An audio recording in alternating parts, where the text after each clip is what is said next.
అయితే పక్కాగా నేను చెప్పదలుచుకున్నది, నేను ఈ సంవత్సరం వ్యవసాయ రంగంలో దిగి నా అనుభవం ప్రకారం అంటే మార్కెట్ న్యూస్ చూసి, అంటే మార్కెట్‌లో ఏ విధంగా జరుగుతుంది, సరుకు ఏ విధంగా ఎవరు కొంటున్నారు, తర్వాత మళ్ళీ ఎలా ఎక్స్‌పోర్ట్ అవుతుంది, తర్వాత అది మళ్ళీ ఎలా అంటే ఖచ్చితంగా నేనైతే నేను ఈ సంవత్సరం తెలుసుకున్న విషయం ఏందంటే, ఖచ్చితంగా రైతు యొక్క పొట్టను కొడుతున్నది ఈ పార్లమెంటరీ ప్రభుత్వాలని అయితే నేను బల్లగుద్ది చెప్పగలను. ఎందుకంటే నేను ఎగ్జాంపుల్ చెప్పగలను.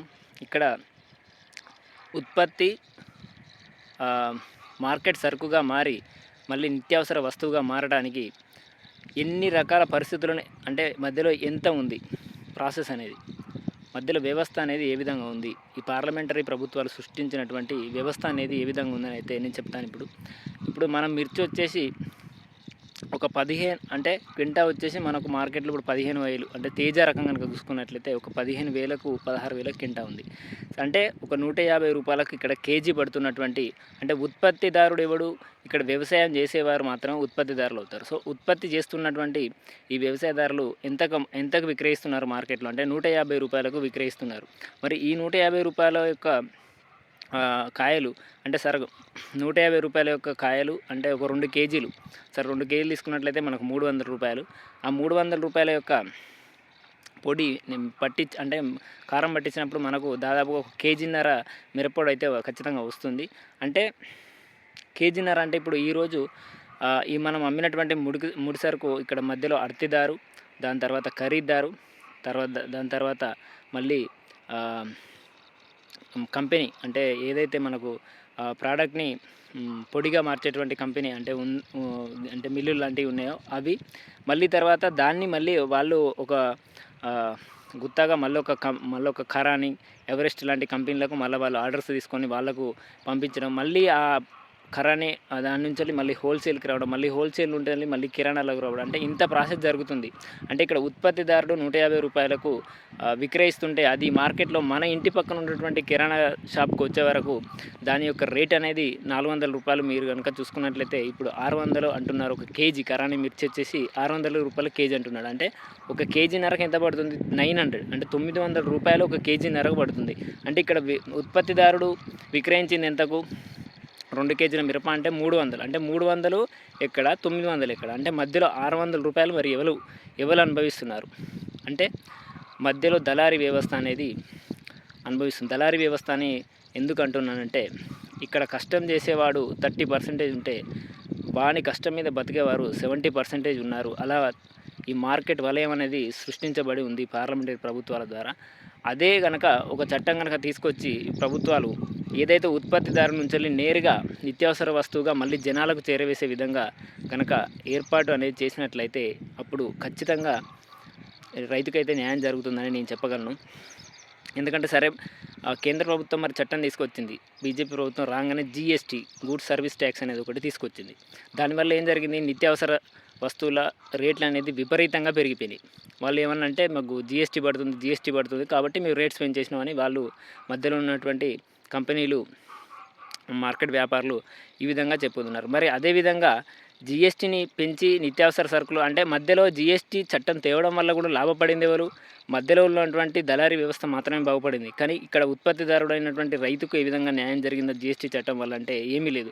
ఆ జీఎస్టీ చట్టం వల్ల మనం నష్టపోయాం రైతుల పరంగా. ఎందుకు నష్టపోయాం అంటే, ఇప్పుడు నువ్వు ఎరువుల బస్తా తీసుకుంటున్నావు, పెస్టిసైడ్స్ తీసుకుంటున్నావు, మందులు తీసుకుంటున్నావు, జీఎస్టీ రేట్లు పెరగడం వల్ల వాటి రేట్లు కూడా పెరిగినాయి. కానీ మనం విక్రయించేటువంటి ఇక్కడ ముడి సరుకు ఏదైతే ఉందో, ఉత్పత్తి చేస్తున్నటువంటి ముడి సరుకు ఏదైతే ఉందో దాని రేటు మాత్రం పెంచలేకపోయింది. అందుకే నేను చెప్పేది ఏంటంటే, రైతుల పుట్టలు కొడుతున్నటువంటి కొడుతున్నది మాత్రం ఈ పార్లమెంటరీ ప్రభుత్వాలు ఇవన్నీ. అంటే ఈ కార్పొరేట్ వ్యవస్థ అనేది ఏ విధంగా చెప్తే ఆ విధంగా ప్రభుత్వాలు చేసేటువంటి స్థితికి దిగజారిపోయినాయి పార్లమెంటరీ ప్రభుత్వాలు. ఎందుకంటే ఈరోజు మనం చూసుకున్నట్లయితే రాజకీయ నాయకులు కేవలం డబ్బుల కోసం మాత్రమే రాజకీయాల్లోకి వస్తున్నారు తప్ప వాళ్ళు ప్రజలకు సేవ చేద్దామనే ఉద్దేశంతో మాత్రం ఎవ్వరూ రావట్లేదు. సో ఇక్కడ ఏంటంటే, వీళ్ళు ఎందుకు కార్పొరేట్కు సపోర్ట్ చేస్తున్నారంటే, ఇప్పుడు ఒక కాంట్రాక్ట్, ఒక 100 కోట్ల కాంట్రాక్ట్, ఒక రోడ్ కాంట్రాక్ట్ ఉన్నట్లయితే దానిలో ఒక 10% అక్కడ లోకల్ ఎమ్మెల్యేకి పోద్ది.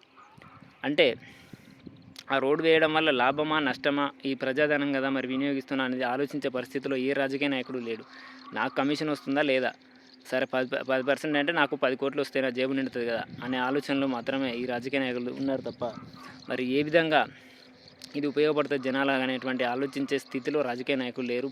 ఇప్పుడు నేను ఇంకొక చిన్న ఎగ్జాంపుల్ అనేది చెప్తాను. ఈ మార్కెట్ మనల్ని ఏ విధంగా అంటే మోసానికి గురవుతున్నాం అనేది. ఇప్పుడు మనం మార్నింగ్ లేచిన తర్వాత మన జీవిత వ్యవస్థ అనేది అంబానీ లాంటి బడా బడా కార్పొరేట్ వ్యవస్థల యొక్క వ్యక్తుల చేతుల్లోకి వెళ్ళిపోయినాయి. అంటే మనం వేసుకునే బట్టలు కానీ, మనది తినే తిండి కానీ, ఆఖరికి మనం పడుకునే మంచం దాకా మనం మార్నింగ్ లేచిన దగ్గర నుంచి రాత్రి నిద్రపోయే వరకు అంటే మనం ఏం చేయాలనేది ఈ మార్కెట్ కార్పొరేట్ వ్యవస్థ అనేది అయితే డిసైడ్ చేస్తుంది. దానికి నేను ఎగ్జాంపుల్గా చెప్తాను. మనం మార్నింగ్ లేచిన తర్వాత సరే సిటీలో ఉన్న వాళ్ళంటే వాళ్ళకి చెట్లు అవైలబుల్గా ఉన్నాయి కాబట్టి వాళ్ళు ఏదో రకంగా పొద్దున్న లేచిన నుంచి వాళ్ళు అంటే షాప్ మీద ఆధారపడాల్సిందే. కానీ మనం పల్లెటూర్లలో మార్నింగ్ లేచిన తర్వాత మనకు ప్రకృతి అనేది అయితే చాలా అంటే ప్రకృతి అనేది బ్రతకడానికి ప్రతి ఒక్కటి ఇచ్చింది. కానీ ఈ మార్కెట్ కార్పొరేట్ శక్తి అనేది వచ్చి దాన్ని ధ్వంసం చేసి తమ జేబులు నింపుకోవడానికి ప్రజలను మార్కెట్ వలయంలోకి లాక్కునే ప్రయత్నం చేసింది. దానికి ఎగ్జాంపుల్గా నేను చెప్తాను. ఇప్పుడు మార్నింగ్ లేచిన తర్వాత మనకు పల్లెటూర్లలో వేప చెట్లు అనేది విరివిగా ఉంటాయి. ఒక వేప పుల్ల వేసుకుంటే ఆరోగ్యానికి చాలా ఆరోగ్యం. అంటే ఆరోగ్యానికి ఆరోగ్యం ఉంటుంది, మనకు ఎటువంటి జబ్బులు కూడా రావు. కానీ మనం ఏం చేస్తాం, మార్నింగ్ లేవగానే బ్రష్ చేస్తాం. నేను చెప్పేది ఏంటంటే మనకు ఉచితంగా లభించేటువంటి వస్తువును కూడా మనల్ని వాడుకోనియకుండా మార్కెట్ శక్తి, కార్పొరేట్ శక్తి అనేది తమ వైపు లాక్కొని మళ్ళీ మనల్ని తన కార్పొరేట్ అంటే తన కార్పొరేట్ సృష్టించినటువంటి సరుకుకు బానిసలుగా, అంటే వాడుకునేటువంటి బానిసలుగా తయారు చేసింది. మనం మార్నింగ్ లేవగానే పేస్ట్ పెట్టుకున్నాం. మరి ఆ పేస్ట్లో ఏమేమి అంటే ఏమేమి కలిపి తయారు చేస్తున్నారు, మళ్ళీ వాడే టీవీలో అడ్వర్టైజ్ ఇస్తాడు. దీనిలో వేప, ఉసిరికాయ, అది ఇదని సెలబ్రిటీని పెట్టి వాడు మళ్ళీ అడ్వర్టైజ్ ఇస్తాడు. అంటే మన జనాలం ఎంత తెలియదక్కువ అంటే మన దగ్గర దొరికేటువంటి సహజ సిద్ధమైన ప్రకృతిని వినియోగించుకోకుండా మార్కెట్ వలయంలో సృష్టించబడి మన దగ్గరకు వస్తున్నటువంటి వాటిని మళ్ళీ ఖరీదు పెట్టి మనం తీసుకొని వాడుకుంటున్నాం. దానివల్ల మళ్ళీ మనకు సమస్యలు, ఆరోగ్య సమస్యలు, దానివల్ల మళ్ళీ మనం హాస్పిటల్కి వెళ్ళడం. అంటే ఇక్కడ నేను చెప్పదలుచుకున్నది ఏంటంటే కేవలం తప్పు అనేది వాళ్ళ వైపు నుంచే కాకుండా, అంటే వాళ్ళు మోసం చేసేవాడు ఎప్పుడు వానికి లాభం ఎక్కడ వస్తుంది, ఏ విధంగా ప్రజలను మోసం చేయొచ్చు, నా జేబు ఎలా నింపుకోవచ్చు అనేది చూస్తాడు. మనం చైతన్యవంతులుగా, జనాలు అనేది చైతన్యవంతులు అయ్యి అరే ఇది మనం ఎందుకు వాడుతున్నాం, దీనివల్ల ఎవరికి ఉపయోగం, మనకు అది వాడకపోతే మనకు ప్రత్యామ్నాయం ఏమైనా ఉందా అనేది ఆలోచించుకొని మనకు వీలైనంత వరకు మన మార్కెట్ శక్తికి లోబడకుండా మన వస్తువులు మన దగ్గర సహజ సిద్ధంగా ఉన్నటువంటి వాటిని వినియోగించుకోవడం వల్ల మనం ఖర్చు చాలా వరకు ఆదా చేసుకునే వాళ్ళ అవుతాం. అంటే నేను ఇక్కడ ఏం చెప్పదలుచుకున్నానంటే ఉత్పత్తి అనేది నిత్యావసర సరుకుగా మారి వస్తున్న క్రమంలో ఎంతమంది అంటే బోగస్ వ్యవస్థ ఈ విధంగా ఏర్పాటై ఉన్నది, పార్లమెంటరీ ప్రభుత్వాలు సృష్టించినటువంటి బోగస్ వ్యవస్థ అనేది ఏ విధంగా సృష్టించబడి ఉన్నటువంటిది అనేది నేను ఈ చిన్న ఎగ్జాంపుల్ ద్వారా చెప్తున్నా. అంటే ప్రభుత్వాలు చట్టాలు తెస్తున్నాయి, అది దేనికి ఉపయోగకరంగా చట్టాలు తెస్తున్నాయి. జిఎస్టీ చట్టం ఎవరికి ఉపయోగం, రైతుకి ఏమైనా ఉపయోగపడిందా జిఎస్టీ చట్టం అనేది? దానివల్ల నష్టమే కానీ లాభం ఎక్కడ జరిగింది? ఈ ఒక్కటి ఆలోచించండి.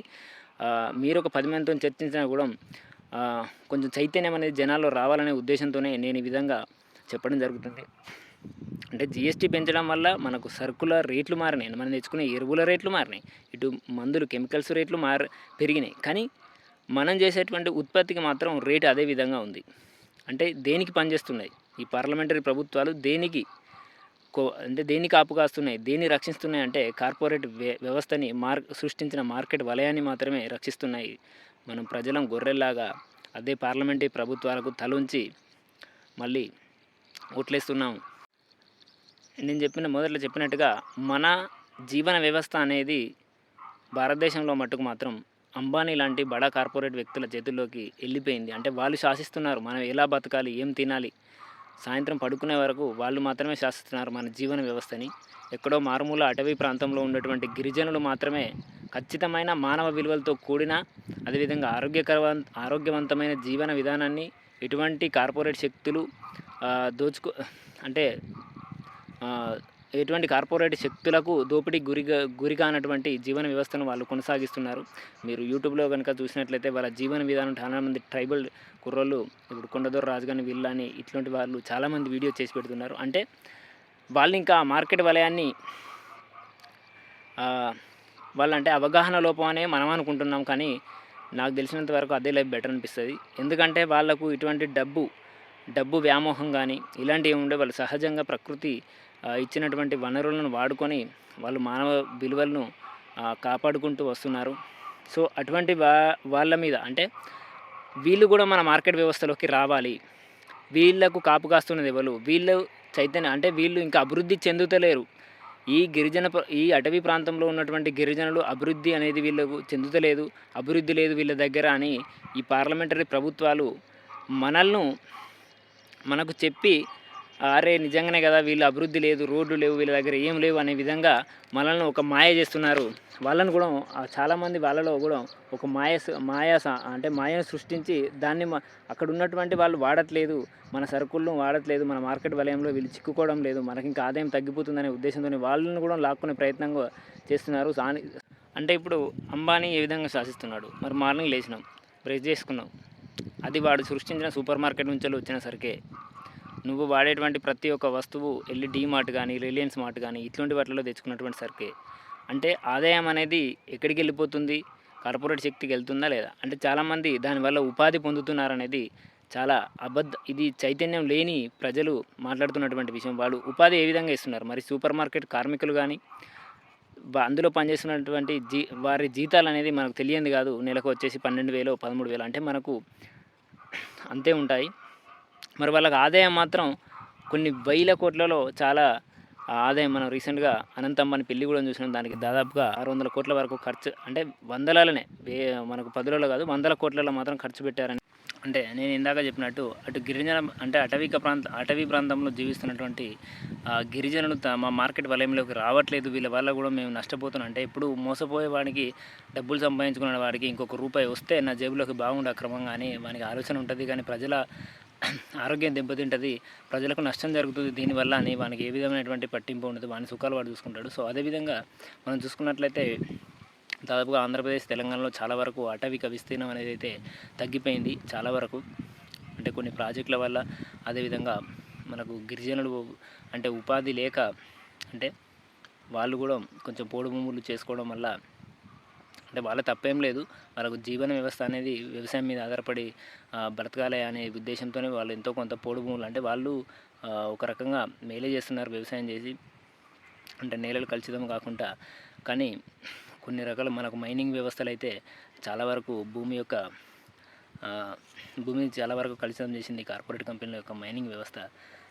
అయితే వీళ్ళు ఏమంటున్నారంటే గిరిజనులు అభివృద్ధి చెందలేదు ఇంకా గిరిజన ప్రాంతాల్లో, అటవీ ప్రాంతంలో జీవిస్తున్నటువంటి గిరిజనులు మేము అభివృద్ధి చేస్తాము, మీరు మోసపోవద్దు, వేరే వాళ్ళ మాటలు విని మీరు అదే జీవన వ్యవస్థను కొనసాగించద్దని వాళ్ళు చెప్తున్నారు. నేను ఈ విధంగా ఇంతకుముందు చెప్పినట్టుగా వాళ్ళు మార్కెట్ వలయంలోకి రావట్లేదనే ఒక దురుద్దేశంతో ఈ అంటే పార్లమెంటరీ ప్రభుత్వాలతోని ఈ కార్పొరేట్ శక్తులు చేయగలిపి అక్కడ ఉన్నటువంటి గిరిజన వ్యవస్థను, అంటే ఆటవిక వ్యవస్థను, ప్రకృతి వ్యవస్థను కాపాడాలని అంటే ఒక రకంగా పోరాటాలు చేస్తున్నటువంటి కొందరు ప్రజా ఉద్యమ నాయకుల మీద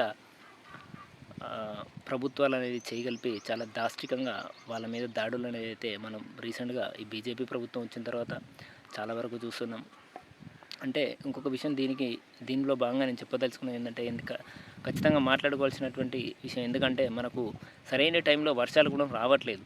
అంటే రైతుకు ఒక రకంగా నీళ్లు అంటే వాతావరణ పరిస్థితులు అనుకూలిస్తేనే రైతుకు పంట అనేది అయితే సక్రమంగా వస్తుంది. మరి ఇలాంటి పరిస్థితులు ఎందుకు వస్తున్నాయంటే చాలా వరకు గ్లోబల్ వార్మింగ్ అనేది పెరిగిపోవడం వల్ల, అంటే భూమి పొరలలో ఉన్నటువంటి నీటి నిల్వలు అనేది తగ్గిపోయినాయి. అంటే ఎందుకు అడవుల విస్తీర్ణం అనేది తగ్గిపోయింది. చాలా వరకు అడవులలో చాలా ప్రకృతి, అంటే బాక్సైడ్ గనులు కానీ, అల్యూమినియం ఓర్స్ కానీ ఇవి ఉన్నాయని వాళ్ళు సైంటిఫిక్గా కనుక్కొని, మనం రీసెంట్గా లాస్ట్ కేసీఆర్ గవర్నమెంట్లో చూసినట్లయితే బయ్యారంలో ఐరన్ ఉందని, చాలా వరకు దాన్ని కొన్ని వేల కిలోమీటర్లు ఐరన్ వ్యాపించి ఉందని దాని మీద సర్వే చేయించి దాన్ని తీయాలనే ఉద్దేశంతో వాళ్ళు కంపెనీలకు చెప్పినట్టు అక్కడ కొంతమంది గిరిజనులు కానీ అక్కడ ప్రాంతంలో నివసిస్తున్నటువంటి ప్రజలు తిరగబడడంతో ఆ ప్రాజెక్టు అక్కడికి ఆపేశారు. ఎందుకంటే చాలామంది భూములను కోల్పోతారు. అదేవిధంగా ఇలాంటివి అటవీని నాశనం చేసి ఇలాంటి ఖనిజ సంపదను మరి వీళ్ళు తీసి ఏం చేస్తున్నారంటే కార్పొరేట్ శక్తులు, ఇప్పుడు ఒక 10,000 కోట్ల విలువ గల అక్కడ బాక్సైడ్ అంటే ఐరన్ కనుక ఉన్నట్లయితే అక్కడ ఎవడో ఒకడు ప్రైవేట్ కంపెనీ వచ్చి దాన్ని ప్రభుత్వం పరంగా మీకు ఇంత పర్సంటేజ్ ఇస్తాను కైవసం చేసుకొని అప్పుడున్నటువంటి ఆ లోకల్ ఎమ్మెల్యే కానీ సీఎం కానీ వీళ్ళందరూ కొంత ఒక 100 కోట్ల వరకు ముట్ట చెప్పి అంటే ఈ పాలిస్తున్నటువంటి నాయకులు కూడా మా జేబులు నిండుతున్నాయి ఒక 100 కోట్లతోనే ఆలోచిస్తున్నారు తప్ప మరి ఈ ప్రాజెక్టు ఇక్కడ ఈ ఖనిజ సంపదను తీయడం వల్ల మరి ఉపయోగం ఏమైనా ఉందా ప్రజలకు? ఇప్పుడు అక్కడ ఐరన్ తీయడం వల్ల మరి ఇక్కడికి అమ్ముతున్నారు అంటే మళ్ళీ విదేశాలకు ఎక్స్పోర్ట్ చేస్తారు వీళ్ళు లాభానికి. దానివల్ల జేబులు ఎవరి నిండుతానని ఆలోచించకుండా మనం ముందు తరాల వాళ్ళు ఏమైపోతారు, మరి ప్రకృతి సంపదనంతా వాళ్ళకు దోచిపెడితే సరైన సమయంలో వర్షాలు లేక రైతులు గోసపడతారనే చిన్న కామన్ సెన్స్ కూడా లేకుండా ఈ రాజకీయ నాయకులు అనేవారు చాలా దారుణంగా వ్యవస్థను దోచుకుంటున్నారు. ఇటువంటి రాజకీయ పార్లమెంటరీ ప్రభుత్వాల మీద ఉద్యమాలు చేస్తున్నటువంటి కొన్ని ప్రజా సంఘాల నాయకులను కానీ లేదంటే మనకు అటవీ ప్రాంతంలో ప్రజా పోరాటాలు చేస్తున్నటువంటి నాయకుల మీద కానీ చాలా దాష్టికంగా దాడులు చేపిస్తున్నది. వాస్తవానికి ఈ ప్రభుత్వం వెనుక ఒక కార్పొరేట్ శక్తి అనేది ఉండి నడిపిస్తున్నది అని మనకు తేటతెల్లలుగా కనబడుతున్నది. ప్రజలు ఎంత అమాయకులు అంటే మనకు వీళ్ళు ప్రస్తుతం ఉన్నటువంటి ప్రభుత్వాలు మతతత్వ రాజకీయాలు, కులతత్వ రాజకీయాలు తోని రాజకీయం చేస్తున్నా కూడా వాళ్ళ మతతత్వ రాజకీయాలు వీళ్ళు చేస్తున్నారని మినిమం ఇంగిత జ్ఞానం లేకుండా చాలా చదువుకున్నటువంటి వ్యక్తులు కూడా ఈ కేంద్ర ప్రభుత్వాలకు కొమ్ము కాస్తూ వాళ్ళు చెప్పిందే భజనగా చేస్తున్నారు మన సోషల్ మీడియాలో చూసుకున్నట్లయితే. కానీ మరి వీళ్ళు ఎందుకు చేస్తున్నారు ఇట్లా మత రాజకీయాలు అనేది అయితే అంటే ఒక రకంగా ప్రజలు తిరగబడే స్టేజ్కి వచ్చేసిళ్ళు. అంటే పేదరికం అనేది ఉన్నవాడు ఇంకా పెరిగిపోతున్నాడు, లేనివాడు అదేవిధంగా దిగజారిపోతున్నాడు. సో అటువంటి పరిస్థితుల్లో మనం రీసెంట్గా చూసుకున్నట్లయితే ఈవెన్ ఎంతో కొంత చేసినటువంటి కేసీఆర్ ప్రభుత్వానికి కూడా ప్రజలు తిరగబడి మళ్ళీ ప్రత్యామ్నాయ ప్రభుత్వాన్ని ఎన్నుకోవడం జరిగింది. సో అదేవిధంగా కేంద్ర ప్రభుత్వం కూడా చాలా చాకచక్యంగా ఫ్యూచర్లో మనకు కూడా ఇలాంటి పరిస్థితి వస్తుందేమో అంత అంటే ఎంతో కొంత చేసినటువంటి ఈ తెలంగాణలో ప్రభుత్వానికి కూడా వ్యతిరేకత వచ్చిందంటే మనం ఏమీ ఈ పేదలకు చేయట్లేదు ఒక రకంగా చెప్పాలంటే అని వాళ్ళు ఒక మతతత్వ రాజకీయం అనే ఒక ఎత్తుగడతోని ఇప్పుడు ఉన్నటువంటి పార్లమెంటరీ ఎలక్షన్స్కు వాళ్ళు ముందుకు రావడం జరిగింది. ఇది గమనించిన మన అమాయక ప్రజలు నేను హిందూ మతాన్ని చాలా హిందూ మత తత్వాన్ని తమ భుజాల మీద వేసుకొని తమను తానే మోసం చేసుకున్నటువంటి పరిస్థితుల్లో ప్రస్తుత నేటి సమాజంలోని ప్రజలు ఉన్నారు. ఈవెన్ చదువుకున్నటువంటి మేధావులు కూడా ఈ మతతత్వ రాజకీయాలకు లొంగిపోయి మనం వాట్సాప్లో ఇన్స్టాగ్రామ్లో ఇట్లాంటి వాటిలో చూస్తే చెప్పగలం. చాలామంది పోరాట వ్యక్తులను కూడా మనం ఈ 2-3 సంవత్సరాల అంటే బీజేపీ ప్రభుత్వం వచ్చినటువంటి కాలంలో చూసుకున్నట్లయితే చాలామంది ప్రజోద్యమ నాయకులను కూడా చాలా దారుణంగా చంపివేయడం జరుగుతుంది. ఉగ్రవాదం అనే నెపంతో అంటే లోకల్ టెర్రరిజం అనే నెపంతో వీళ్ళు చాలామందిని పుట్టన పెట్టుకుంటున్నటువంటి పరిస్థితి కూడా ఉంది. మరి గాజాలో అటువంటి చిన్న పిల్లలను సైతం చంపేసేటువంటి ఇజ్రాయెల్ ప్రభుత్వానికి నువ్వు మద్దతు పలకడం అనేది అంటే మోదీ ఎంత అంటే మోదీ ప్రభుత్వం మరి గాజాలో జరుగుతున్నటువంటి మారణకాండ గురించి మాట్లాడకుండా వెళ్ళి ఇజ్రాయెల్కు వెళ్ళి మళ్ళీ ఇజ్రాయెల్తో సంప్రదింపులు జరుపుకొని మళ్ళీ వ్యాపార లావాదేవీలు జరుపుకోవడం అనేది చాలా దారుణమైనటువంటి విషయం. అంటే దీన్ని బట్టి అర్థమవుతుంది కార్పొరేట్ శక్తి అనేది మోదీ అంటే ప్రస్తుతం ఉన్న కేంద్ర ప్రభుత్వాన్ని పాలిస్తుందని అయితే ఈ చిన్న ఎగ్జాంపుల్ ద్వారా మనం అర్థం చేసుకోవచ్చు. అంటే నేను ఎందుకు పాలిటిక్స్ గురించి మాట్లాడాల్సిన పరిస్థితి ఎందుకు వచ్చిందంటే నేను సరుకు తీసుకెళ్ళిన రోజు అక్కడ మార్కెట్లో ఉన్నటువంటి రైతుల యొక్క గోసలు ఒక్కొక్కరు వింటుంటే నా మనసు అనేది చెల్లించిపోయింది. అంటే పండించినటువంటి సరుకు ధర లేదు, పోనీ ఇప్పుడు ధర లేదు కదా కొంచెం అటో ఇటో కాస్త ఆర్థికంగా ఉన్నటువంటి రైతులు దాన్ని దాచిపెట్టుకుందామని కోల్డ్ స్టోరేజ్ దగ్గరికి వెళ్తే కూడా శీతల గిడ్డంగు లేక రైతులు కొన్ని కిలోమీటర్ల మేర వాహనాలు పెట్టుకొని లైన్లో వేచి ఉండాల్సిన పరిస్థితి. అంటే ఇక్కడ కష్టపడాలి, మళ్ళీ దాన్ని దాచుకోవడానికి కష్టపడాలి, అన్ని అమ్ముకోవడానికి కష్టపడాలి. అదే ఒక ఎమ్మెల్యే ఒక మంత్రి కానీ వస్తే మాత్రం కాన్వాయ్కి అక్కడ ఒక 20-30 కిలోమీటర్ల దూరంలో ఈ పోలీసులు అక్కడక్కడ క్యాంపులు వేసి వాళ్ళకు ఎవ్వరూ అడ్డు రాకుండా ఇక్కడికి ఉంటారు. అదేవిధంగా ఒక రైతు పండించినటువంటి సరుకు మాత్రం అట్లాంటి అంటే ఎందుకు ఇన్ని పథకాలు ఉచిత పథకాలు అనేది సృష్టిస్తుంది ఒక గ్రామానికి. మరి ఇట్లాంటి సరుకును నిల్వ చేసేటువంటి శీతల గిడ్డంగులు కానీ ఇట్లాంటి నిర్మించవచ్చు కదా ఈ ఉచిత పథకాలు ఇచ్చే బదులు. రైతులకు చేయరు, ఎందుకంటే దానివల్ల సామాన్య ప్రజలకు రైతులకు న్యాయం జరుగుతుంది తప్ప కార్పొరేట్ శక్తులకు అనేది న్యాయం జరగదు.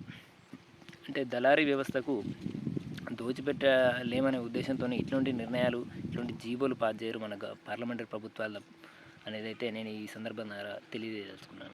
ఈ సందర్భంగా ఇంకొక విషయం కూడా తెలియదలుచుకున్నాను. ఈ పార్లమెంటరీ ప్రభుత్వాలు తమను రక్షించుకునే విధంగానే ఉపాధి అవకాశాలు కూడా కల్పిస్తున్నాయి యువతకు అనేదైతే నేను ఈ సందర్భంగా ఇంకొక చాలా ముఖ్యమైనటువంటి విషయం తెలుపగలను. ఎందుకంటే మనం గతంలో చూసుకున్నట్లయితే ఈ రక్షణ శాఖ అంటే పోలీస్ వ్యవస్థ అనేది ఎంతవరకు పరిమితమై ఉండేది, ఎన్ని వేల మంది పోలీస్ వ్యవస్థలో పనిచేసేవారు. మరి ఇప్పుడు ప్రస్తుతం ఉన్నటువంటి ఈ గత 15-20 సంవత్సరాల కాలంలో పోలీస్ జాబ్స్ అంటే పోలీసు ఉద్యోగ నియామకాలు అనేది ఎంతవరకు చేపట్టాయి అనేది అయితే మనం గమనించినట్లయితే, అంటే నేను ఇది ఎందుకు చెప్పదలుచుకున్నానంటే ప్రభుత్వం ఉపాధి కల్పిస్తుంది అనే మాయలో మనం ఉన్నాం తప్ప మరి వీళ్ళు ఇవే ఎందుకు ఎక్కువ ఉద్యోగ అవకాశాలు కల్పిస్తున్నారు, మరి వేరే ప్రత్యామ్నాయ ఉద్యోగాలు ఎందుకు సృష్టించలేకపోతున్నారంటే దోపిడీ అనేది జరుగుతుంది ఖచ్చితంగా. ప్రజల నుంచి వెళ్ళి ప్రజా ధనం మీద దోపిడీ జరుగుతుంది, ప్రకృతి వ్యవస్థ మీద దోపిడీ జరుగుతుంది, ముడి ఖనిజం మీద దోపిడీ జరుగుతుంది. మరి దోపిడీ జరిగినటువంటి డబ్బు అనేది ఎవరి జేబులు నిండుతుందంటే అంటే పెద్ద పెద్ద భూస్వామ్య శక్తులు కానీ లేదంటే రాజకీయ నాయకుల జేబుల్లో కానీ కంపెనీల యొక్క యజమానుల జేబుల్లోకి మాత్రమే వెళ్తుంది. సో అట్లా వెళ్తున్న క్రమంలో వాళ్లకు రక్షణ కావాలి అంటే ఇప్పుడు డబ్బు బాగా మనం ఉంటే ఏదైనా సంచిలో కానీ ఏదైనా 1-2 లక్షలు ఉంటే మనం సంచిలో పెట్టుకుని ఎంత భయంగా పోతాం, అటు ఇటు ఎవరైనా వస్తారా అని చూసుకుంటా దాన్ని కాపాడుకొని అంటే మన గమ్యస్థానాన్ని చేరే వరకు చివరి వరకు మనకు ఒక రకమైన టెన్షన్ ఉంటుంది. అదేవిధంగా వీళ్ళకు కూడా మేము సంపాదించుకున్నటువంటి ఈ ప్రజాధనాన్ని కాపాడుకోవడానికి మాకు ఒక వ్యవస్థ ఉండాలి. ఒక కుక్కలాగా అంటే ఇప్పుడు మనం ఇంటికి కాపలాగా ఒక కుక్కను, చిన్న ఎగ్జాంపుల్ చెప్తా, ఒక ఇంటికి కాపలాగా ఒక కుక్కను ఎందుకు పెంచుకుంటానంటే ఎవరైనా దొంగోడు కానీ ఇవ్వడం వచ్చినప్పుడు అది అరుస్తుంది, మనల్ని మేలుకొల్పుతుంది, అదేవిధంగా వాడి మీద దాడి చేస్తుంది అనే ఉద్దేశంతో ఈ కుక్కను అనేది అంటే ఎంతో కొంత డబ్బు ఉన్నోడు అది దాన్ని చదువుకుంటాడు. అదేవిధంగా ఈ కార్పొరేట్ పార్లమెంటరీ వ్యవస్థ యొక్క నాయకులు అనేది కూడా ఈ పోలీస్ వ్యవస్థను అనేది చాలా బలోపేతం చేసి తమకు రక్షణగా మార్చుకుంటున్నారు తప్ప ఇందులో ప్రజలకు అంటే యువతకు ఉద్యోగ అవకాశాలు కల్పిస్తున్నామని అయితే అవాస్తవమని అయితే నేను ఈ విధంగా ఒక కనువిప్పుగా తెలియదలుచుకున్నాను. ఎందుకంటే చాలా వరకు దోపిడీ చేస్తున్నారు, చాలా వరకు తమకు మించి అంటే తమకు అవసరాలకు మించి చాలా డబ్బును తమ పోగేసుకుంటున్నారు. సో అటువంటి పోగేసుకున్నటువంటి డబ్బులకు మాకు రక్షించుకోవడానికి ఒక కాపలా కుక్కల్లాంటి మనుషులు కావాలనే ఉద్దేశంతోనే, అంటే వేరే విధంగా అనుకోవద్దు పోలీస్ మిత్రులు ఉన్నట్లయితే, అంటే మనం ఏ విధంగా మోసం చేస్తున్నారనేది అయితే నేను చెప్పదలుచుకున్నాను. అంటే కాపలాలాగా మనల్ని ఆ వైపుకు మళ్ళించి మేము ఉద్యోగ అవకాశాలు కల్పిస్తున్నామని చెప్తున్నారు తప్ప మరి ప్రత్యామ్నాయ ఉద్యోగాలు ఒకవైపు గవర్నమెంట్ వ్యవస్థ అనేది అయితే దిగజారిపోయి నేడు చూసుకున్నట్లయితే ప్రభుత్వ రంగ స్కూల్స్ అనేటివి ఎంతవరకు దిగజారిపోయి, ఒకప్పుడు నేను 10th క్లాస్ చదువుకున్నప్పుడు మా స్ట్రెంత్ వచ్చేసి ఒక 500 మంది ఉండే మా స్కూల్లో, ఇప్పుడు ఎంత ఒక 100 మందికి దిగజారిపోయింది. అంటే ప్రైవేట్ స్కూల్స్ ఎన్ని పెరిగిపోయినాయి, గవర్నమెంట్ స్కూల్స్ ఎన్ని తగ్గిపోయాయి. మరి ప్రైవేట్ స్కూల్స్ మీద ఆధిపత్యం చెలాయించి ఒక జీవోలు తీసుకొచ్చి మరి గవర్నమెంట్ స్కూల్ను బలోపేతం చేసి మరి అందులో ఉపాధ్యాయ నియామకాలు విరివిగా చేపట్టవచ్చు కదా. మరి ఎందుకు ఈ పోలీస్ శాఖలను ప్రతి గవర్నమెంట్ రాగానే కొన్ని పోలీసు ఉద్యోగాలు మేము ఇస్తున్నాం, పోలీసు వ్యవస్థలో ఇన్ని ఉద్యోగాలు అంటే జరుగుతున్నటువంటి మేము దోచుకున్నటువంటి సంపదకు రక్షణ ఉండాలి, మాకు కాపలా కుక్కర్ లాంటి వ్యక్తులనే ఉద్దేశంతో మాత్రమే ఈ పోలీస్ నియామకాలు అనేది చేస్తున్నారని అయితే నేను ఈ విధంగా తెలియజేయాల్సుకున్నాను. అంటే ప్రతి ఒక్క దానికి వాళ్ళు పార్లమెంటరీ ప్రభుత్వాలు ఏం చేస్తున్నాయంటే ప్రతి ఒక్క దానికి తమకు అనుగుణంగానే మార్చుకుంటున్నాయి. కుక్కకు కదా బిస్కెట్లు వేసి దాన్ని మోసం చేసినట్టుగా ప్రజలను మాత్రం ఉచిత పథకాల పేరుతోని చాలా ఘోరంగా వెనుపోటు పొడుస్తున్నాయి అయితే నేను చెప్పగలను. ఇందాక నేను చాలా ఎగ్జాంపుల్ చెప్తాను. ఉత్పత్తి నుంచి వెళ్ళి ఒక వస్తువు నిత్యావసర వస్తువుగా మారడానికి మధ్యలో ఎంత వ్యవస్థ పనిచేస్తుంది, ఎంతమంది మన మీద ఆధారపడి బతుకుతున్నారు. అంటే కష్టం చేసేవాడు 30% ఉంటే వాడి కష్టం మీద బ్రతికే వాళ్ళు మాత్రం 70% ఉన్నటువంటి ఈ సమాజంలో ఇంకా రైతు లాంటి కష్టపడే వ్యక్తికి ఏ విధంగా న్యాయం జరుగుతుంది? ఈ మార్కెట్ వలయంలో ఈ కార్పొరేట్ శక్తుల పార్లమెంటరీ ప్రభుత్వాల ఆధీనంలో ఏ విధంగా న్యాయం జరుగుతుందని అయితే నేను మీకు అంటే విన్నపంగా తెలియదలుచుకున్నాను. సో న్యాయం జరగదు. పార్లమెంటరీ వ్యవస్థ యొక్క అంటే పార్లమెంటరీ వ్యవస్థలు ఉన్నంతసేపు రైతులకు అనేది అంటే రైతులకే కాదు కష్టపడే శ్రామికునికి ప్రతి ఒక్కడికి న్యాయం జరగదని అయితే నేను ఈ విధంగా చెప్పదలుచుకున్నాను. సపోజ్ ఒక అటవిక ప్రాంతంలో అంటే ఒక అడవి లాంటి ప్రాంతంలో ఉన్నటువంటి ఒక చిన్న మనం ఆ మధ్యలో ఫారెస్ట్ బీట్ ఆఫీసర్ హత్య అనే ఉదంతం అనేది ఇటు మనకు ములుగు ఏరియా ఫారెస్ట్లో చూసాం. అంటే అక్కడ జరిగినటువంటి విషయం ఏంటంటే ఆ ఫారెస్ట్‌లో వాళ్ళు ఛత్తీస్‌గఢ్‌లో సల్వాజుడుం అనేది ఒకటి అప్పుడు ప్రజా ఉద్యమ నాయకుల మీద అప్పుడు ఉన్నటువంటి కాంగ్రెస్ ప్రభుత్వం అక్కడ వాళ్ళ మీద దాడి చేసి గుండాలను పెట్టి చాలా అంటే ఒక యుద్ధం, ఒక పాకిస్తాన్ భారత్ యుద్ధంలాగా వారి మీద దాడి చేయడం వల్ల ఆ దాడిని తట్టుకోలేనటువంటి అమాయక గిరిజనులు వలస వచ్చి ఇక్కడ మనకు దగ్గర ఉన్నటువంటి తెలంగాణ పరిసర అటవీ ప్రాంతంలో చిన్న చిన్న గుడిసెలు వేసుకొని వాళ్ళ నివాసాలు ఏర్పాటు చేసుకోవడం అయితే జరిగింది. సో అప్పుడు వాళ్ళ యొక్క జీవన విధానం కనుక మనం చూసినట్లయితే, అంటే నాకు ప్రత్యక్షంగా వెళ్ళిన అనుభవం లేదు. బట్ ఏందంటే కొన్ని యూట్యూబ్ వీడియోలు చూశాను వాళ్ళ వాళ్ళు ఏ విధంగా అంటే ఒక సోలార్ ప్యానెల్ పెట్టుకుంటారు కరెంటు కోసం. సో సూర్యరశ్మి ద్వారా వచ్చేటువంటి సోలార్ ద్వారానే వాళ్ళు నైట్ కరెంటు వినియోగించుకుంటారు. అదేవిధంగా నీళ్లు సంబంధించింది వాళ్ళకు దూరంగా ఒక సెలయేరు లాంటి చిన్న భారత అక్కడ ఊటలో వచ్చే నీళ్లు తీసుకొచ్చుకుంటారు. సో మళ్ళీ ఇల్లు కూడా చూసుకున్నట్లయితే మనలాగా డాబాలు అవి ఉండే చిన్న గూన పెంకిళ్ళు, అవి కూడా పెంకలు వాళ్ళే తయారు చేసుకుంటారు. సో అంటే వాళ్ళ జీవన వ్యవస్థ అనేది మార్కెట్ వలయంలో లేదు అని చెప్పడానికి నేను ఇది చెప్తున్నాను. సో అలా ఉన్నటువంటి మన వ్యవస్థను ఈ మార్కెట్ వలయంలోకి లాక్కెళ్ళిన వారు అందరికీ సమన్వయం జరిగే విధంగా మరి చట్టాలు తీసుకొచ్చి పాలిస్తున్నారంటే అది లేదు. అంటే మన భారతదేశంలో దాదాపుగా వ్యవసాయ ఆధారిత కుటుంబాలే చాలా వరకు ఉన్నాయి. సో అటువంటి వ్యవసాయ ఆధారిత వ్యవసాయం మీద ఆధారపడేటువంటి జీవన వ్యవస్థకు ప్రాధాన్యం ఇవ్వకుండా కార్పొరేటిజానికి ప్రాధాన్యం ఇవ్వడం అనేది పార్లమెంటరీ ప్రభుత్వాలకు ఏ విధంగా ప్రజలకు న్యాయం చేస్తున్నారో నాకు అర్థం కావట్లేదు. ఈ ప్రజలు కూడా గొర్రెల్లాగా వాళ్ళకే కొమ్ము కాస్తూ మతతత్వ రాజకీయాలకు తల వంచుతూ మళ్ళీ వాళ్ళకే జై కొడుతూ వెళ్తున్నారు తప్ప అసలు ఏం జరుగుతుంది ప్రపంచం అంటే ఈరోజు కనుక మనం చూసుకున్నట్లయితే చాలామంది యువతకు ఉపాధి సృష్టిస్తుంది, చాలా ఉద్యోగ అవకాశాలు కల్పిస్తున్నాం, మేము అభివృద్ధి చేస్తున్నాము. మీకు హైదరాబాద్ మహానగరంలో చూసుకున్నట్లయితే ఎంతమందికి ఉద్యోగాలు ఇచ్చినాం అంటే సాఫ్ట్వేర్ పరంగా కానీ మెడిసిన్ అంటే ఇటు మెడికల్ ఇండస్ట్రీస్ పరంగా కానీ అన్ని ఉద్యోగాలు ఇచ్చినామని ప్రభుత్వాలు కూడా చాలా డబ్బా కొడుతూ ప్రచారం చేసుకుంటున్నాయి. కానీ దానివల్ల ఎవరికి ఉపయోగం? నువ్వు సపోజ్ నీకు సొంత ఊళ్ళో 1,00,000 రూపాయలు ఈ సంవత్సరం నాకు 1,00,000 రూపాయల ఆదాయం నాకు తోట మీద వచ్చింది. నేను 1 ఎకరం సాగు చేశాను. అదే ఒక 2 ఎకరాలు నాకు ఒక 3 ఎకరాల భూమి కనుక ఉన్నట్లయితే నేను అందులో పత్తి తోట 1 ఎకరం నా తిండి మందం వడ్లు కనుక పెట్టుకున్నట్లయితే నేను ఉన్నటువంటి ఊర్లో నేను ఉపాధి పొందుతూ మానవతా విలువలు ఎక్కడ దెబ్బతినకుండా అందరితో కలిసి ఐకమత్యంగా బ్రతకగలం. దీన్ని ధ్వంసం చేసి నీ మార్కెట్ వలయంలోకి లాక్కొని మానవతా విలువలను, మానవీయ సంబంధాలను కొల్లగొడుతూ మేము ఇవి కల్పించాం, మేము ఇన్ని కంపెనీలు తెచ్చాం, అన్ని కంపెనీలు తెచ్చాం.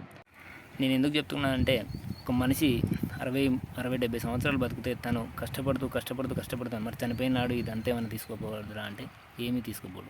మరి అటువంటి అప్పుడు మరి ఇంత మన ఊరును కానీ విడిచి లేదంటే మన మానవత విలువలను విడిచి డబ్బు కోసం వెంపర్లాడి బ్రతకాల్సినటువంటి అవసరం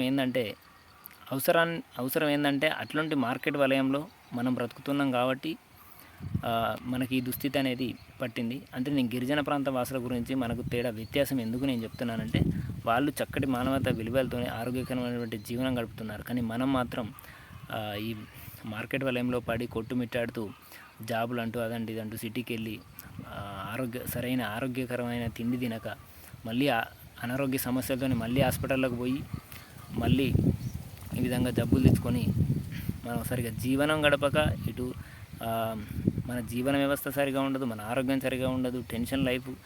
ఇలాంటి పరిస్థితిలో మరి దీనివల్ల ఎవరికి ఉపయోగం అంటే మనం ఊడిగం చేసి కార్పొరేట్ వ్యవస్థను బతికిస్తున్నాం. టెన్షన్ పడుతూ పొద్దున 9 గంటలకు పోయి ఒక 8 గంటలు డ్యూటీ చేసి వచ్చి అలసిపోయి పండుకొని మరి నీకు వస్తున్నాయా 1,00,000 రూపాయలు, ఒక 2 లక్షల ఆదాయం వస్తుందా నీ జేబుల కంటే అది రాదు. నువ్వు సంపాదించినటువంటి 50,000, 1,00,000 రూపాయలు అక్కడ రూమ్ రెంట్లు, ఖర్చులు, హాస్పిటల్ ఖర్చులు, పిల్లల చదువులకు అట్లా వెళ్ళిపోతూనే ఉంటాయి. సో అంటే నిన్ను తన మార్కెట్ వలయంలోకి లాక్కొని తన జేబు నింపుకోవడానికి నిన్ను బలి చేస్తున్నది కార్పొరేట్ శక్తి అనేది గమనించాలని అంటే నేను ఎందుకు చెప్తున్నానంటే కొంతమంది ఇంట్రెస్ట్ ఉండి వ్యవసాయం చేస్తాన అనుకున్నటువంటి వ్యక్తులు కూడా సమాజ పరిస్థితుల వల్ల తన చుట్టూ వాళ్ళు అవహేళన చేస్తారు అనే ఉద్దేశంతో అంటే ఇటు మ్యారేజ్ పరంగా ఇబ్బంది ఎదురుతూనే ఉద్దేశంతో కూడా పోయి ఇష్టం లేని లైఫ్ను లీడ్ చేస్తున్నటువంటి యువకులు ఎంతోమంది ఉన్నారు. ఈ ఫ్యూచర్లో నాకు కూడా ఉంది. అది ఇంతకుముందు ఫేస్ చేశాను. ఈ సంవత్సరం అగ్రికల్చర్ చేశాను. నేను రేపు మ్యారేజ్ చేసుకోవాలంటే కూడా నాకు అదే పరిస్థితి.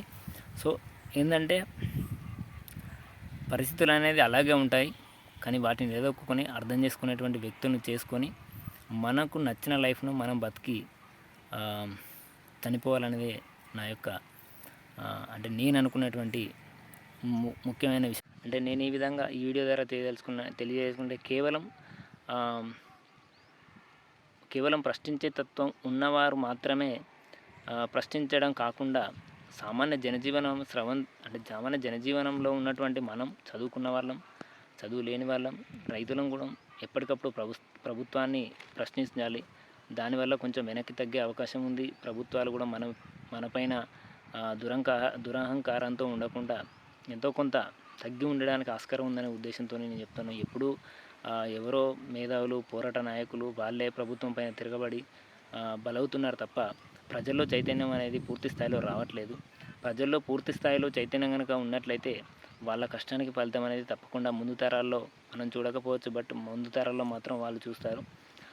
రాను రాను ప్రజా ఉద్యమాలపైన కానీ, ప్రజల తరపున పోరాడే వాళ్ళపైన కానీ అసలు వాళ్ళకు అవగాహన లేదు. వారు చెప్పిన మాటలు వింటున్నారు. ఈ గిరిజన ప్రాంతాలు ఉన్నటువంటి వాళ్ళు వాళ్ళకు చదువు లేదు, ఏం లేదు అని వాళ్ళను మభ్యపెట్టే వాళ్ళను అటు మారణకాండకు గురి చేస్తున్నారు. అదేవిధంగా వాళ్లకు అండగా నిలుస్తున్నటువంటి వాళ్ళ మీద కూడా చాలా దాష్టికంగా దాడులు జరుపుతున్నారు. కానీ అసలు నిజంగా ఏం జరుగుతుంది అనేది మనం కూడా అంటే ఒక సాటి మనుషులుగా వాళ్ళ యొక్క బాధను అర్థం చేసుకొని మరి ఎవరు మోసం చేస్తున్నారనేది గమనించాల్సిన పరిస్థితి ఉంది. మనకు ఒకప్పుడు భూములు లేనటువంటి పరిస్థితి, దొరల పెత్తనంలో ఉన్నటువంటి వ్యవస్థలో, భూస్వాముల పెత్తనంలో ఉన్నటువంటి వ్యవస్థలో మనకు భూములు లేనటువంటి పరిస్థితిలో వాళ్ళు తమ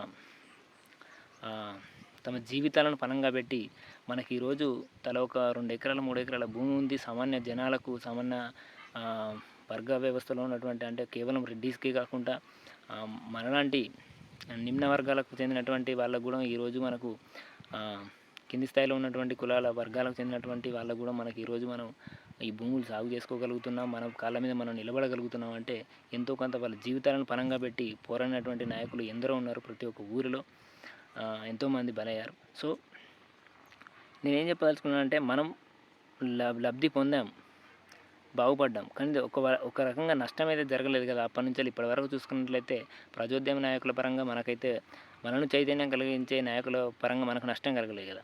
మరి ఇప్పుడు వాళ్ళ మీద జరుగుతున్నటువంటి దాడులను మనం ప్రజలమై ఉండి మనం అనుభవిస్తున్నటువంటి అంటే నేను ఎందుకు చెప్పాలంటే నాకు చెప్పాలనిపిస్తుంది. పోలీస్ వ్యవస్థ పరంగా కూడా చాలామంది పోలీస్ వ్యవస్థలో జాబ్ చేస్తున్నటువంటి యువకులు అంటే వాళ్ళు డ్యూటీ పరంగా వాళ్ళు ట్రైన్డ్ అయ్యి ఇలాంటి పోరాటం చేస్తున్నటువంటి నాయకులను తమ ఉన్నత స్థాయి అధికారుల ఆదేశాల మేరకు వాళ్ళ మీద చర్యలు తీసుకోవడం జరుగుతుంది. బట్ ఏంటంటే మీరు కూడా ఒకసారి ఎవరైనా ఉన్నట్లయితే మీరు కూడా ఒకసారి మీలో మీరు ప్రశ్న వేసుకోండి.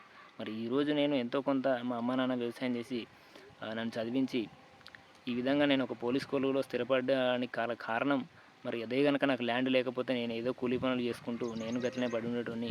మరి ఇంత ఒక 3-4 ఎకరాల భూమి కనుక లేకపోతే అట్లయితే మరి నేను ఈ జాబ్ అంటే మా అమ్మ నాన్న వ్యవసాయం చేసుకుంటూ కష్టపడి నాకు సిటీకి పంపిస్తే ఇటు పోలీస్ నియామకాలకు రాణిస్తూ నేను ఖర్చులతోని చదువుకున్నాను. మరి ఆ భూమి అనేది మరి ఎక్కడి నుంచో వచ్చింది? దాని లోతుల్లోకి వెళ్ళండి, మీ పేరెంట్స్ని ప్రశ్నించండి. ఒకప్పుడు మీకు భూమి ఉండేదా తాతల కాలం నాడు? మరి ఎవరి ఆధీనంలో ఉండేది? ఏ పెత్తందారుల ఆధీనంలో ఉండేది? ఏ వ్యవస్థ ఏ భూస్వామి వర్గాల ఆధీనంలో ఉండేది ఆ భూమి? మరి రాను రాను ఆ భూమి తర్వాత పోరాట నాయకుల ఫలితంగానే వాళ్ళ జీవితాల త్యాగ ఫలితం వల్లనే మనకైతే వచ్చింది. మరి వచ్చినప్పుడు మనం దాన్ని మర్చిపోయి ఈరోజు అది సామెత ఏంటంటే తన తల్లిదండ్రులనే తను చంపే విధంగా ప్రవర్తిస్తున్నాం. సరే, మనకు ఉపాధి పరంగా ప్రభుత్వాలు అనేటి అవకాశం కల్పించినప్పటికీ ఇంకా వేరే ప్రత్యామ్నాయ మార్గాలు అంటే మెయిన్గా దాని మీద అంటే పోలీసు వ్యవస్థలో కొలువు కొట్టాలనే ఉద్దేశంతో కాకుండా ఇంకా వేరే ప్రత్యామ్నాయ మార్గాలు ఉన్నాయి, ఉపాధి మార్గాలు ఉన్నాయి, ఇటు వ్యవసాయం ఉంది. ఇట్లాంటి మార్గాల వైపు కూడా అంటే జాబ్ రానటువంటి వాళ్ళు నిరుత్సాహపడకుండా ఇటువంటి వ్యవస్థల వైపు మళ్ళీ మీరు ఏదైతే ఇప్పుడు అంటే అట్లాంటి పోలీస్ వ్యవస్థలో ఉన్నప్పుడు మీరు ఏ విధంగా మానసిక వ్యవస్థతో ప్రభుత్వాలు చెప్పినట్టుగా ప్రవర్తిస్తున్నారు. అదే మీరు మీకు జాబ్ రానటువంటి స్థితిలో ఇటు ప్రజల్లో బతుకుతున్నప్పుడు, వ్యవసాయం చేస్తున్నప్పుడు కానీ, వేరే జాబులు చేస్తున్నప్పుడు కానీ అదే స్ఫూర్తితో మరి ప్రజల వైపున ఉండి అదే మానసిక స్థితితో ప్రజా సమస్యలేంటి వాటి మీద కూడా ప్రశ్నించే తత్వాన్ని పెంచే మార్గాలను చూసుకోవాలని నేను ఈ వీడియో పరంగా తెలియజేస్తున్నాను. ఎందుకంటే ఒకసారి ఆలోచించాల్సిన పరిస్థితి ఉంది మనకెంతైనా.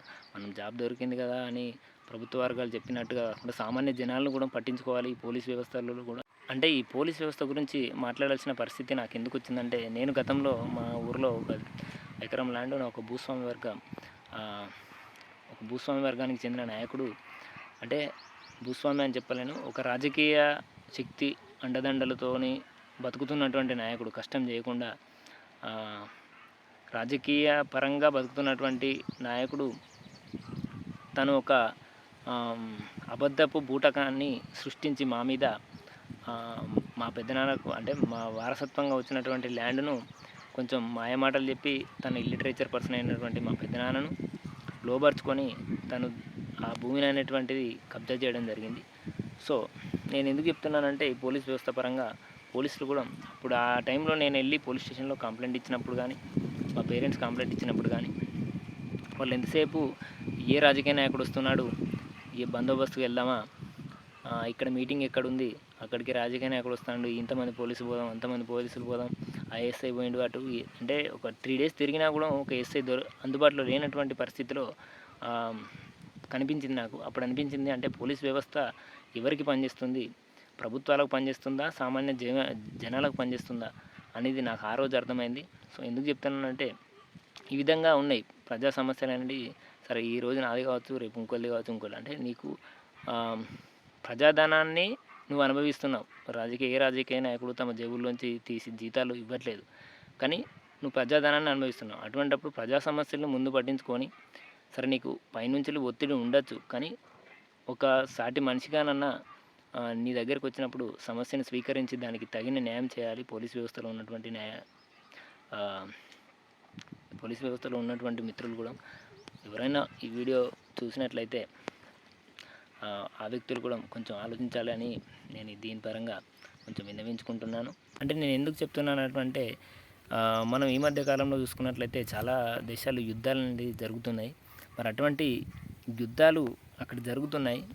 మరి అట్లా యుద్ధాలు జరిగినప్పుడు సరే వేరే యుద్ధాలు మన దేశం మీదకి దాడికి వచ్చినప్పుడు మనం ప్రతిఘటించాల్సిన పరిస్థితి ఖచ్చితంగా ఉంది. ఎందుకంటే మన దేశ ప్రజలను మనం కాపాడుకోవాలి. సో అట్లాంటప్పుడు మనం ఏ రకమైన ఉద్యోగాలు కల్పించాలి యువతకు అనేదాన్ని, అంటే సరే చాలామంది దేశభక్తి ఉన్నటువంటి యువకులు చాలామంది ఉంటారు కాబట్టి మిలిటరీ సైన్యాన్ని మన దేశం మీద దాడి చేసినటువంటి ఉగ్రవాదుల మీద అట్లాంటి వాళ్ళ మీద పోరాటానికి మనం నియమించుకోవాల్సింది. కానీ మన లోకల్లో అంటే మన సరిహద్దు లోపలి ప్రాంతాల్లో ఉన్నటువంటి రాష్ట్రాల్లో కూడా అర్ధసైనిక బలగాలను దించి ఇలా ప్రజా ఉద్యమ నాయకులను, కష్టజీవుల కోసం పోరాడుతున్నటువంటి నాయకుల మీద దాడులు జరపడం అనేది ఎంతవరకు కరెక్ట్ అనేది మనం కూడా ప్రశ్నించుకోవాల్సిన పరిస్థితి ఉంది. సో ఒక రైతు పరంగా యూట్యూబ్ ఛానల్లో నేను ఇవన్నీ మాట్లాడలేదు అనేది మనం కూడా మనుషులమే కదా. జరుగుతున్నటువంటి పరిస్థితుల మీద కూడా మనకు కొంచెం అవగాహన ఉండాలి. ఏది నిజం ఏది అబద్ధం అనేది తెలుసుకోవాలని ఉద్దేశంతో నేను ఈ విధంగా మాట్లాడడం జరిగింది. దయచేసి ఎవరైనా మిత్రులు, పోలీస్ మిత్రులు ఉన్నా ఎవరున్నా క్షమించగలరు. కొన్ని మాటలు ఇచ్చిపెట్టాను, కానీ కొంచెం ఆలోచించి పనిచేయండి అనేది అయితే, కొంచెం సామాన్యులను పట్టించుకునే ప్రయత్నం చేయండి అనేది అయితే నా యొక్క విన్నపంగా తెలియజేసుకున్నాను ఈ వీడియో ద్వారా. సో ఇదండి, రైతులకు ఉత్పత్తిదారుడు ఎవరు అంటే ఈ భూ ప్రపంచం మీద ఉత్పత్తిదారుడు ఎవడంటే ఒక రైతు మాత్రమే. మనకు ప్రకృతి అన్నీ ఇచ్చింది, బట్ మార్కెట్ అనేది అంతిమంగా తెలియజేసుకున్నది ఈ వీడియో ద్వారా ఏంటంటే, ప్రకృతి అన్నీ ఇచ్చింది మనకు. ప్రకృతి తల్లి అనేది తన బిడ్డలకు అందించాలనే ఉద్దేశంతోనే ప్రకృతి సంపదను విరివిగా సృష్టించింది. చిన్న ఎగ్జాంపుల్ గుర్తుకొచ్చింది నాకు ఇప్పుడు. మనకు జనతా గ్యారేజ్ సినిమా అనేది అయితే చూసినాం. జనతా గ్యారేజ్ సినిమా చాలా హిట్ అయింది, చాలామంది బాగుంది అని మాట్లాడారు. కానీ థియేటర్ల నుంచి బయటకు వచ్చిన తర్వాత జనతా గ్యారేజ్ ఎందుకు తీశారు అనేది ఎవరు ఆలోచించరు. అంటే అంత అవివేకంగా సినిమాలు వినోదరంగం పైన కూడా అజ్ఞానంగా పోయి సినిమా అజ్ఞానంలో ఉన్నారు. అంటే వినోదరంగం ఇంపాక్ట్ ఉంటుంది ఎంతో కొంత. అంటే ఒక పాట పాడినప్పుడు ఇన్స్పైర్ అయినంత మనం మాటలు చెప్పినప్పుడు ఇన్స్పైర్ కాము. సో వినోదరంగా ఆధిపత్యం మన మైండ్ని అనేది శాసిస్తుంది. సో దానిలో కూడా ఎందుకు చెప్పారు ఈ జనతా గ్యారేజ్ సినిమా ఎందుకు తీశారనేది ఆలోచించకుండా ఎన్టీఆర్ ఇలా చేశాడు, అలా చేశాడు, బాగా చేశాడు అది కానీ అందులో థీమ్ ఏంది, మెయిన్ థీమ్ ఏంది, ఎవడో కార్పొరేట్ శక్తి వ్యక్తి ప్రకృతిని దోచిపెడతా అంటే ప్రకృతిని కాపాడాలి. ఎంత బాగా రాశాడండి ఆ పాట, ప్రణామం ప్రణామం అనే పాట. ఆ పాట ఒక్కసారి మీరు రివైజ్ చేసుకొని వినండి, తెలుస్తుంది అది ఎందుకు రాశాడు, ఎందుకోసం రాశాడు, దాన్ని కాపాడాల్సిన బాధ్యత ఎవరి మీద ఉంది అనేది చాలా మనకు కొట్టొచ్చినట్టుగా చెప్పాడు. కానీ మనం అదేం పట్టించుకోకుండా హీరో ఇలా యాక్షన్ చేశాడు, అలా యాక్షన్ చేశాడు, అది బాగుంది అని మాట్లాడుకుంటాం. సో నేను ఈ విధంగా ఇంకొకటి తెలియదలుచుకున్నాను. ఒక చిన్న ఎగ్జాంపుల్ చెప్తానండి. నేను ఇందాక గిరిజన ప్రాంత రైతులు, గిరిజన ప్రాంత వాసులు అంటే అటవిక జీవనం గడిపేవారు, మిగతా వారికి తేడా ఏంది, ఈ ప్రభుత్వాలు ఏ విధంగా చేస్తున్నాయి అనేది మనం అవతార్ సినిమా అందరం చూసాం. అవతార్ జేమ్స్ కెమెరాన్ తీసినటువంటి అవతార్ సినిమా ప్రపంచవ్యాప్తంగా చాలా ప్రసిద్ధి పొందింది, చాలా అవార్డ్స్ కూడా వచ్చినాయి, ఆస్కార్ అవార్డ్స్. సో దానిలో ఏంది అసలు అనేది ఎప్పుడన్నా ఏమన్నా గమనించాం. గ్రాఫిక్స్ బాగుంది, అది బాగుంది, మనుషులు లేకుండా గ్రాఫిక్స్ తీశాడు, అసలు ఏం తీశాడు? ఎక్కడో అటవిక ప్రాంతంలో జీవిస్తున్నటువంటి ఏదో ఒక తెగకు సంబంధించిన వారి మీద ఒక మిలిటరీ సైన్యం అనేది ఒక కార్పొరేట్ శక్తి అనేది అక్కడ ఏదో చెట్టు ఒక ఖనిజ సంపద ఉంది, దాన్ని దోచుకోవడానికి మనకు ప్రభుత్వ సహకారం కావాలని ఒక మిలిటరీ సైన్యాన్ని వాళ్ళ మీదకి యుద్ధానికి పంపినప్పుడు అంటే వాళ్ళు ఏ విధంగా ప్రతిఘటించి ఆ సైనిక బలగాలను తిరిగి తిప్పికొట్టి తమ ఉనికిని చాటుకున్నారు. మాది ఇక్కడే అటవిక జీవనం, మేము ఇక్కడే నివసిస్తాం, ఇది మాది అనేది వాళ్ళు ఏ విధంగా పోరాటం చేసి సాధించుకున్నారని అయితే ఆ సినిమాలో బాలే చూపించాడండి. సో అదేం పట్టించుకోకుండా మన గ్రాఫిక్స్ అది అని పట్టించుకుంటాం. అంటే ఒక తెగ అంతటి మిలిటరీ సైన్యాన్ని సహితం ఎదుర్కొని ఆ విధంగా ప్రతిఘటించి తమ ఉనికిని చాటుకున్నారు. సో అది గమనించేది పోయి మనం గ్రాఫిక్స్ గురించి మాట్లాడతాం. సో అంత గొప్పగా తీసాడని మాట్లాడుకుంటాం. అంటే అదే జరుగుతుంది ఇప్పుడు నేను చెప్పే ఎగ్జాంపుల్ ఏంటంటే ఈ గిరిజన ప్రాంతాల్లో అటవిక ప్రాంతాల్లో జీవన విధానం సాగిస్తున్నటువంటి వారికి ఆ సినిమాకి ఏమన్నా తేడా ఉందా మీరే ఒకసారి రివైజ్ చేసుకొని ఆ సినిమా చూసి మళ్ళీ ఇక్కడ జరుగుతున్నటువంటి ప్రస్తుత కేంద్ర ప్రభుత్వం జరుపుతున్నటువంటి దాడులు కానీ అవి కానీ ఏమన్నా తేడా ఉందా ఒక్కసారి ఆలోచించండి. బార్డర్లో ఉన్నటువంటి అర్ధసైనిక బలగాలను వాళ్ళని దించేసి అక్కడ తెగలు అంటే గిరిజన ప్రాంతాల మీద దాడులు చేస్తున్నాయి అంటే అవతార్ సినిమాకు దీనికి ఏం తేడా కనిపిస్తుంది మనకు? దానికి బాగుందని మరి ఆస్కార్ అవార్డ్స్ అన్నీ ఇచ్చుకుంటాం, కానీ మనమే మళ్ళీ వెళ్ళి సీట్లోకి వెళ్ళి బయటికి వెళ్ళి వచ్చి ఏం పట్టించుకోము. సినిమా థియేటర్ బయటకు వచ్చిందంటే మన లోకం మనదే, ఎందుకంటే మార్కెట్ వలయం అలాంటిది. మళ్ళీ మనం పని చేసుకోకపోతే బతకలేము, మనకు మళ్ళీ డబ్బు కావాలి. సో అంటే ఈ విధంగా దానికి అవార్డ్స్ ఇస్తాయి, మరి ప్రభుత్వాలు ప్రశంసిస్తాయి, ఆస్కార్ అవార్డులు ఇస్తాయి, ఇంకా వేరే అవార్డ్స్ ఇస్తే అన్నిటేం బలి తీసిండని అది చేస్తే కానీ మరి అది పాటిస్తున్నాయా ఈ పార్లమెంటరీ ప్రభుత్వాలు పాటిస్తున్నాయా అని నేను ఒకటే సూటిగా ప్రశ్నిస్తున్నా. అవతార్ లాంటి గొప్ప సినిమాలు తీసినప్పుడు మరి అందులో ఏముంది అసలు? అంటే ఒక జాతి మీద ఈ విధంగా దాష్టికంగా దాడి చేయడం అనేది కరెక్ట్ కాదు అనేదే ఆ సినిమాల యొక్క దర్శకుడు చూపించినటువంటి గొప్ప విషయం. మరి అది పక్కన పెట్టి మనం మళ్ళీ అవార్డ్స్ ఇచ్చుకొని సినిమా థియేటర్లకు వెళ్ళి బయటికి రాగానే మళ్ళీ మనం దాడులు చేస్తే ఇక మానవీయత విలువలు ఎక్కడి మనకేమున్నది అనేది అయితే మీకు ఒక కనువిప్పుగా ఈ చిన్న ఎగ్జాంపుల్ చెప్పాను. సో ఇదండి.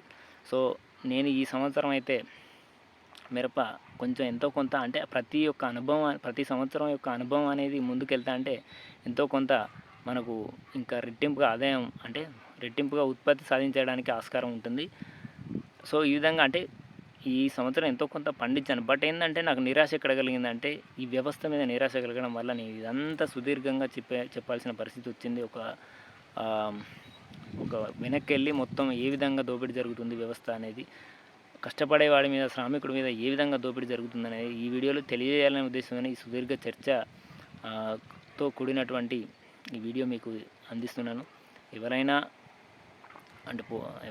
ఈ వీడియో చూసి అరే వీడు ఇలా మాట్లాడుతున్నాడు అని ఫీల్ అయ్యే ఉంటే మాత్రం అంటే మీకేమన్నా మానసికంగా ఇబ్బంది కలిగేటువంటి విషయాలు మాట్లాడినట్లయితే దయచేసి క్షమించండి. సో కొంచెం ఎంతో కొంత చైతన్యం కలిగించాలి ప్రజల్లో అనే విషయం ద్వారానే నేను ఒక రైతుగా ఈ సంవత్సరం మొత్తం సాగు చేసినటువంటి రైతుగా ఒక శ్రామికుడిగా ఈ వీడియో చేశాను. అంటే ఈ దోపిడీ వ్యవస్థ అనేది ఒక శ్రామికుడి మీద దోపిడీ వ్యవస్థ అనేది పెరిగిపోయి తీవ్ర స్థాయిలో చేరినప్పుడు మళ్ళీ అదే ప్రజా కార్మిక శక్తి నుంచి ప్రజా శ్రామిక శక్తి నుంచి వెళ్ళి దాన్ని ఎదిరించే శక్తులు కూడా పుట్టుకొస్తాయి అనేది అయితే మనకు కార్ల్ మార్క్స్ లాంటి ఆర్థిక తత్వవేత్తలు బుక్స్లో రాశారు. సో అదే జరుగుద్దేమో ఫ్యూచర్లో, నాకు తెలిసి అదే అనిపిస్తుంది. ఇలాంటి దోపిడీ వ్యవస్థకు గురైనప్పుడు మళ్ళీ అలాంటి అంటే ప్రజా దోపిడీకి ఎదిరించేటువంటి శక్తులు ఖచ్చితంగా పుట్టుకొస్తాయి. మళ్ళీ మన ముందు తరాల వాళ్ళకు ఖచ్చితంగా అవగాహన వస్తుందని నేనైతే అనుకుంటున్నాను. సో ఈ విధంగా ఈ సంవత్సరం మిరప సాగులో ఈ విధంగా ఇలా లాభం పొందానో నష్టం పొందానో అది మీకే తెలియాలి. ఎవరి వైఫల్యం, మరి రైతు శ్రామికుడిగా నా వైఫల్యమా, దానికి గిట్టుబాటు ధర కల్పించలేనటువంటి ప్రభుత్వ వైఫల్యమా? నేను టైటిల్ కూడా అందుకే పెట్టాను, రైతులు పొట్టకు కొడుతున్నది పార్లమెంటరీ ప్రభుత్వాలని. నేను టైటిల్ కూడా అందుకే పెట్టాను. సో ఇది అంటే కష్టపడడం, సరుకు తీయడంలో నా ఫాల్ట్ లేదు, అంటే నా యొక్క వైఫల్యం లేదు. బట్ దాన్ని విక్రయించే క్రమంలో మార్కెట్ ఏ విధంగా ఉంది, పార్లమెంటరీ ప్రభుత్వాలు సృష్టించినాయి అనేది అయితే నేను ఈ వీడియో రూపంగా తెలియజేసుకున్నాను. సో అంతిమంగా తెలియజేసుకున్నానంటే ఈ మార్కెట్ వలయంలోకి నేను కూడా ఎంటర్ కాబోతున్నా. ఎందుకంటే నాకు కూడా ఇంట్లో మ్యారేజ్ ఫోర్స్ అనేది స్టార్ట్ అయిపోయింది. సో ఎవరన్నా నాకు కూడా మ్యాచెస్ రావాలన్నా, ఎవరన్నా పిల్లనియాలన్నా కూడా నాకు ఏదో ఒక సిటీకి వెళ్ళి జాబ్ చూసుకోవాలనే ఈ మార్కెట్ వలయం యొక్క అంటే నాకు తెలిసినప్పటికీ ఎంటర్ కాక తప్పట్లేదు. సరే చూద్దాం, కొన్ని సంవత్సరాలు మ్యారేజ్ అనేది అది ఒక ఫ్యామిలీకి సంబంధించిన విషయం కాబట్టి నేను ఒక్కడనే నిర్ణయం తీసుకొని వాళ్ళని బాధపట్టి తెలుసుకోలేదు. సో ఈ మార్కెట్ వలయంలోకి ఎంటర్ కాబోతున్నా. బట్ ఎన్నాళ్ళు ఉంటా, తర్వాత మళ్ళీ నేను తిరిగి వ్యవసాయ రంగంలోకి వస్తానా అంటే, నేను సైడ్కు ఒకవేళ నేను ఏదైనా జాబ్ చేసినా, ఇంటి దగ్గర పేరెంట్స్ వ్యవసాయం చేసినా నేను వీడియోలు చేసి పెడతాను. బట్ కంప్లీట్గా ఏంటంటే ఈ సంవత్సరం మాదిరిగా మాత్రం నేను కేంద్రీకరించలేకపోతా. సరే వేరే బయట ఏదైనా జాబ్ చేసుకుంటే వీకెండ్లో కానీ లేదంటే సండే కానీ వచ్చి వీటిని అబ్జర్వ్ చేస్తూ వాళ్ళకు తగిన సూచనలు ఇస్తూ వీడియోలు కూడా మీకు అందిస్తూ ఉంటాను. బట్ ఏంటంటే కంప్లీట్గా మాత్రం ఈ సంవత్సరం మాదిరిగా నేను కేంద్రీకరించలేకపోతా. ఇలా మీతో నా అనుభవాలను అయితే పంచుకోలేకపోతున్నాను. దానికి చాలా నేను బాధపడుతున్నాను. అంటే ఎవరైనా బలిగాక తప్పట్లేదు, ఎందుకంటే ఆ విధంగా మారిపోయింది ఇప్పుడు కార్పొరేట్ శక్తి అనేది. ఈవెన్ నాలాంటి ఇంత మంచిగా చెప్పినటువంటి చైతన్యవంతమైన వ్యక్తిని కూడా తన వైపు లాక్కునే పరిస్థితి ఎందుకుందంటే ప్రజల్లో చైతన్యం లేక. ఇప్పుడు అదే నాకు కనుక సరే వ్యవసాయం చేసుకున్న తప్పేంటి, ఒకరి మీద ఆధారపడని లైఫే కదా అని ఎవరన్నా మనకు అమ్మాయిని ఇచ్చే వాళ్ళు కనుక ఉన్నట్లయితే మనం ఈ మార్కెట్ వలయంలో చిక్కుకోవాల్సిన పరిస్థితి లేదు. కాకపోతే మనకు అలాంటి వాళ్ళు కూడా అంటే ఎందుకంటే నేను గత వీడియోలో కూడా చాలాసార్లు చెప్పాను, వాళ్ళ పేరెంట్స్ కూడా వాళ్ళ మంచి బాగు కోరుతారు, కానీ వాళ్ళకు చైతన్యం లేక అలా ఆలోచిస్తున్నారని అయితే నేను అంతిమంగా చెప్పదలుచుకున్నాను. చైతన్యవంతులైన వాళ్ళు అయితే ఖచ్చితంగా అలా ఆలోచించరు, ఈ మార్కెట్ వలయంలోకి పోరు. అలాంటి చైతన్యం లేకనే ఇదంతా జరుగుతుందని అయితే నేను ఈ వీడియో ద్వారా తెలియజేసుకున్నాను. సో ఈ వీడియో చూసేవాళ్ళు 80% రైతులు ఉంటారు కాబట్టి మీరు కూడా ఆలోచించండి, చైతన్యవంతులు కాండి. ఊరికే గుడ్డిగా డబ్బులున్న వ్యక్తులకు, అంటే కార్పొరేట్ వలయంలో చిక్కుకున్నటువంటి వ్యక్తులకు నమ్మి మోసపోయే కంటే కొంచెం చైతన్యవంతులయ్యి తగిన నిర్ణయాలు తీసుకోండి. మీ ఫ్యామిలీ పరంగా కానీ లేదంటే బయట సమాజం పరంగా కానీ రాజకీయ పరంగా కానీ మీరు తగిన నిర్ణయాలు తీసుకోండి. అంటే మీ లోపల చైతన్యం అనేది లేకనే ఇలాంటి మార్కెట్ శక్తులకు లోబడి మీరు జీవనం సాగిస్తున్నారు తప్ప, మీ లోపల కనుక ఇట్లాంటి చైతన్యం ఉండి ఒక ప్రశ్నించే తత్వం అనేది అయితే ఎప్పుడైతే మనిషి లోపల మొదలవుతుందో అక్కడి నుంచి ఆలోచించడం అనేది అయితే మొదలు పెడతాడు ఆ మనిషి. సో ప్రశ్నించుకునే తత్వం ఉండాలి ఖచ్చితంగా మనిషిలో. ప్రశ్నించుకోండి, మీలో మీరు ప్రశ్నించుకోండి. నేను లేచిన దగ్గర నుంచి వెళ్ళి పడుకునే వరకు ఏం వాడుతున్నాను, ఏం చేస్తున్నాను, ఇవన్నీ ఎక్కడి నుంచి వస్తున్నాయి, మరి నేను ఉత్పత్తి చేసేది ఎక్కడికి వెళ్తుంది అని ఇలాంటి ప్రశ్నించే తత్వంతో మీరు ఆలోచించుకు కనుక ముందుకు సాగినట్లయితే తప్పకుండా మీరు విజయం సాధించగలుగుతారు. అదేవిధంగా ఫ్యామిలీ పరంగా కూడా మీరు ఆలోచించి నిర్ణయం తీసుకోండి. కేవలం రైతులంటే ఒక చులకనగా చూడకుండా వాళ్ళు ఒక ఉత్పత్తిదారుడుగా, ఒక ఉత్పత్తి శక్తిగా, రైతు అనేవాడు ఒక ఉత్పత్తి శక్తి. ఆ ఉత్పత్తి శక్తి మీద ఒక 70%, ఒక 70% మంది ప్రజలు ఆధారపడి బతుకుతున్నారైతే గమనించగలరు. ఆ ఉత్పత్తిదారుడు ఎప్పుడు చులకనగా చూడొద్దు. రైతుకు ఖచ్చితంగా సలాం కొట్టాల్సిందే మనం. అక్కడ బార్డర్లో ఉన్నటువంటి సైనికుడు కానీ, ఇక్కడ జై జవాన్ జై కిసాన్ అనే నినాదం ఎందుకు వచ్చింది, అక్కడ బార్డర్లో ఉన్నటువంటి సైనికుడు ఏ విధంగా రాత్రనక పగలనక శ్రమిస్తూ మన దేశ ప్రజల్ని కాపాడుతున్నాడో, అదేవిధంగా దేశ ప్రజల యొక్క ఆహార అవసరాల కోసం రైతు అనేవాడు ఉత్పత్తిదారుడిగా మారి నిత్యం శ్రమిస్తూ ఎంతోమందికి జీవనోపాధి, అంటే ఇతని కష్టం మీద కూడా ఆధారపడేటువంటి జీవనోపాధి కల్పిస్తూ చాలామంది కడుపులు నింపడానికి ప్రయత్నిస్తున్నాడు. కాబట్టి రైతును ఎప్పుడు చులకగా చూడొద్దని నేను ఈ వీడియో ద్వారా తెలియజేయదలుచుకున్నాను. ఉంటున్నానండి. వీడియో లెంత్ అయితే నన్ను క్షమించండి, బట్ చాలా ఇంపార్టెంట్ పాయింట్స్ ఉన్నాయి, చూసుకోగలరు. మీ ఖాళీగా ఉన్న సమయంలో అయినా చూసుకోగలరు. ఉంటున్నాను. మళ్ళీ ఏదైనా మంచి ఇంపార్టెంట్ వీడియో చేసినప్పుడు మళ్ళీ పెడతాను. అంతవరకు ఉంటున్నాను. ధన్యవాదాలు. జై జవాన్ జై కిసాన్.